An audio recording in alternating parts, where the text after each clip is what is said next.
à ceux qui n'étaient pas là pour vivre ce qu'on a vécu. La semaine qui a suivi a été compliquée d'une façon que je n'avais pas anticipée. Pas à cause du chagrin, mais à cause du bruit.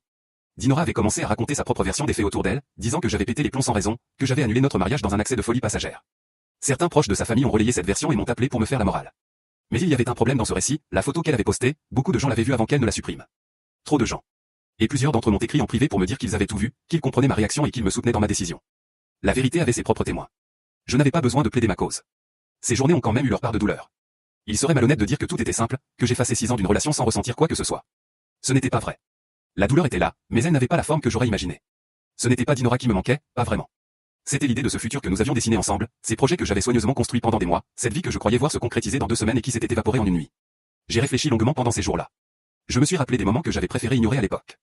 Des petites choses, des attitudes, des paroles que j'avais balayées sous le tapis pour ne pas créer de conflit. Je m'étais dit que c'était normal, que dans tout couple il y a des frictions, que l'essentiel était de ne pas en faire une montagne.